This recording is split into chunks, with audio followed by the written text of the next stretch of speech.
kilalang constitutional law expert, professor at manunulat na walang pagod na nagbabahagi ng kaalaman ukol sa saligang batas. Makakapanay po natin via Zoom si Reverend Father Ranilo Aquino. Magandang gabi po sa inyo, Reverend Father Aquino. Good evening, Gani. Good evening, Maris. Good evening. Okay, my first question, ano po ba ang legal na layunin ng isang opening statement? May tuturing ba agad na ebidensya o pruweba ang mga binitawang salita at paratang ni na Lead Prosecutor Luis Tro at Lead Counsel Defense Attorney Sheila Siso na naging mainit nga kanina kagad sa talakayan sa kanilang mga opening statements o pangbungad na argumento lamang po ba ito? Ano po ang tingin nyo rito, Father? Yeah, an opening statement is not evidence, no? Hindi siya ebidensya. Pinapakilala lang ng prosecution at ang defense kung ano ang ilalahad nila sa kabuuan ng paglilitis. So it's an introduction actually to the trial, and it gives the judges, the senators, as well as the public. Let's not forget that the Vice President is on trial not only by the Senate but also by the public. Pinapakilala ng prosecution, the House prosecutors, and the defense kung ano ang ilalantad nila during the trial. So it serves as an introduction, but it does not constitute evidence. In fact, it is not even legal argument yet.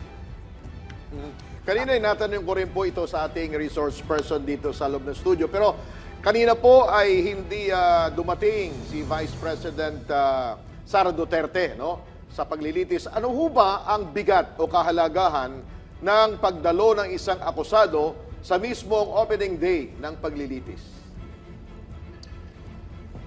Well, you know, in our experiences in the past, yung nakaraang impeachment proceedings, yung paglilitis ni dating Presidente Joseph Estrada at yung dating Chief Justice Renato Corona, hindi rin sila dumating sa unang araw ng paglilitis. At ito'y pinapayagan. After all, they can be present through counsel. Sa pamamagitan ng abogado nila, they can be present. Ito'y pinapayagan.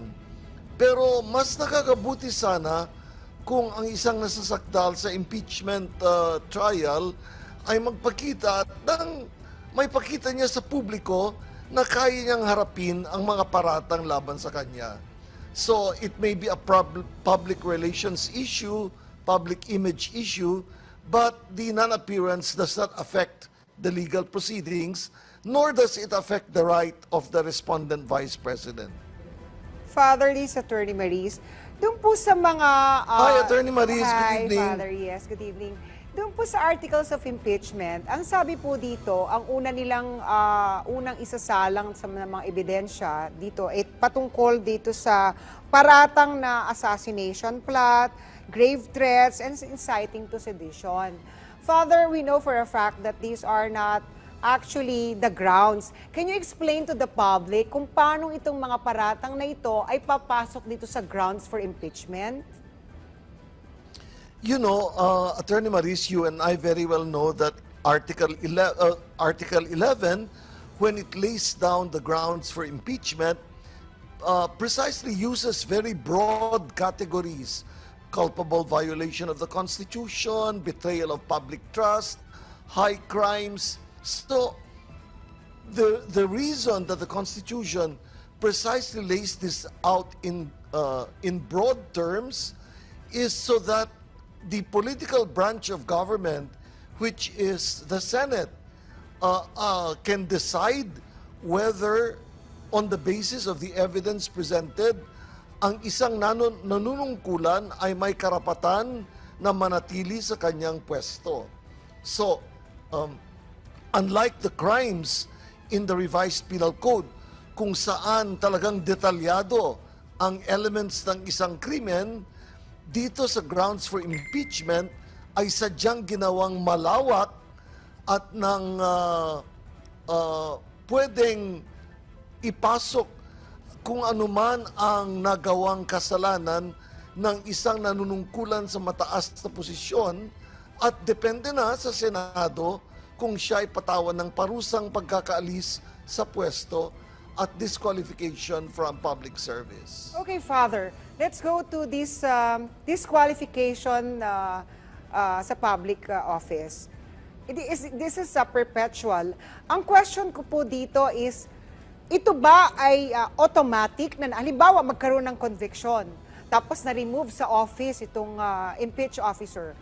Ito ba ay automatic? Removal and disqualification? Perpetual Kasi disqualification. kasi merong sinasabi, meron daw itong kumbaga pwedeng at the discretion of the Senate, pwede siyang ma-disqualify. Can you please enlighten us on this matter, Father? Maris, I'm sure that you know this very well. You're a lawyer yourself. You're a lawyer. Disqualification is what we call ancillary. So, kasama ng main penalty, and the main penalty is removal from office. Pero hindi mo pwedeng hiwalay yung disqualification, and there is no discretion actually given to the Senate in that respect.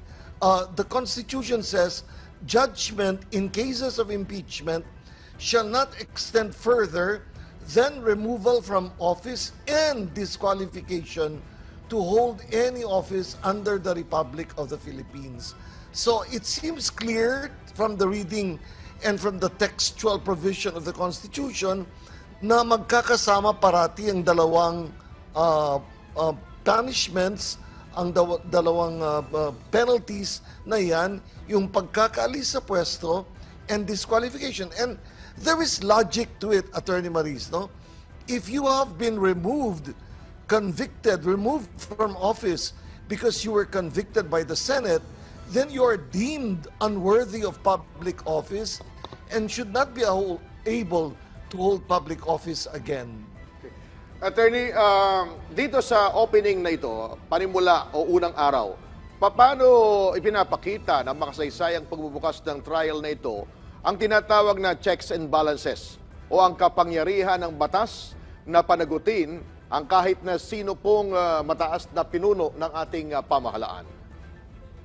Gani, first I have to correct you, I'm not an attorney because my basic law degree was an American degree, and then I got my doctor's degree in jurisprudence. So, having set that aside and made the disclaimer, kasi maraming abogado ang parating umaalma dyan.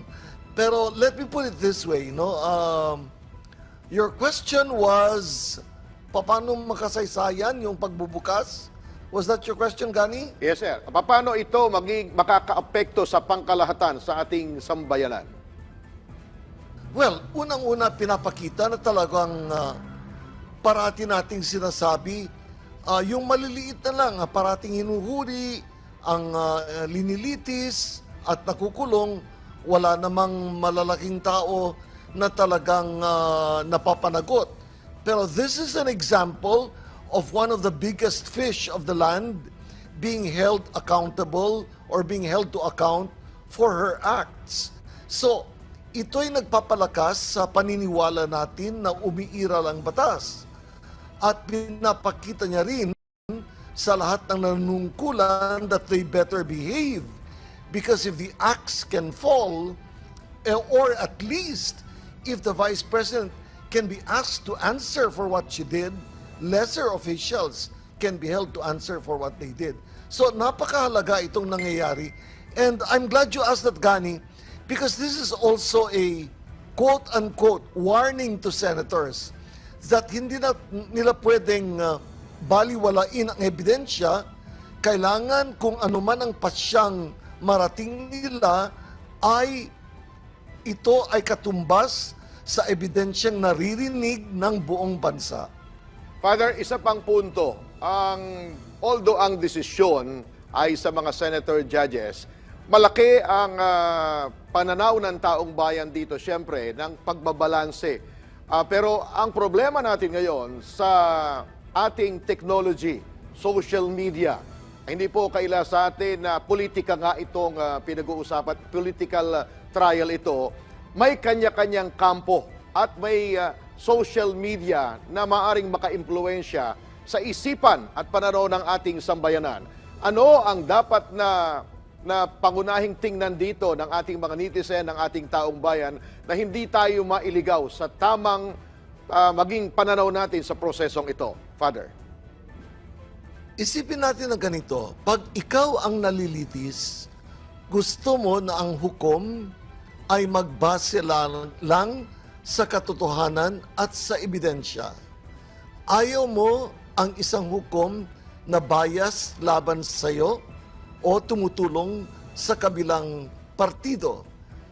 So gayon din sa pangalawang Pangulo, kailangan na kung anuman ang desisyon ng Senado, maliwanag na suportado ng ebidensya at ng batas.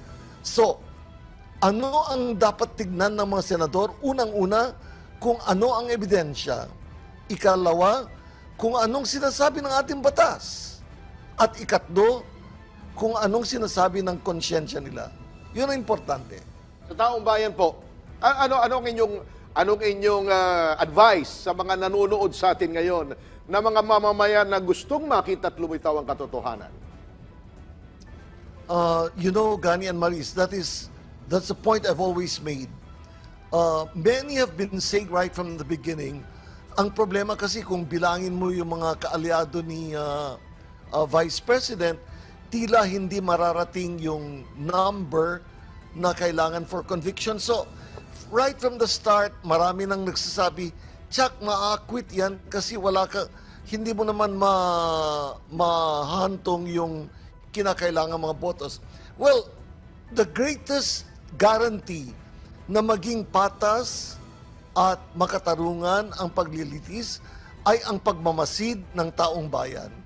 Kaya importante na ang media ay ipaparating sa tao kung anong nangyayari at ganitong mga talakayan, importante rin at nang mahubog ang isipan ng mga tao at alam nila kung paano mag-isip sa mga bagay-bagay na ganito. Because many of these things are very technical and the advice of people who know should be very important. Totoo yan, Father. Actually, kaya nga wala talagang specific standard degree of proof dito sa impeachment proceedings. But this is my question, Father. Gusto kong kilitiin ang isip ng mga nanonood sa atin. And also to go back to the law. Like, in the event there will be nagta-trial na, what if a possibility of the VP resigns? Ito tutuloy pa, dapat hubang ituloy itong proceedings for purposes dito sa disqualification? Second, kung itutuloy ito at magkaroon ng disqualification, pwede ba siyang ipardon ng presidente? At yun po, Father. And then, ano pa pwedeng mangyari sa kanya? Yeah, Maris, you're really a very good lawyer. You're asking very difficult questions. Let me start with the second question because it's the easiest to answer. Presidential clemency cannot be exercised in impeachment cases, no? So maliwanag yan sa saligang batas. Now, in regard to resignation, there are two schools of thought. Ang isa ay nagsasabi, kahit siya mag-resign, ituloy pa rin ang paglilitis kasi kailangan malaman kung diskwalipikado na siya sa public office. Now, even if the impeachment proceedings are discontinued following resignation, since she is no longer Vice President, the proper party, or in fact any citizen, can bring the appropriate charges against her before the Ombudsman, both administrative and criminal, and she can still be disqualified by reason of those processes. Okay, with that, maraming salamat po sa inyo, Thank you, Father. Professor Father Ranilo Aquino. At dito po natin nakikita na seryoso ang bawat hakbang ng batas at may susunod tayong malinaw na sistema upang maging patas ang hustisya.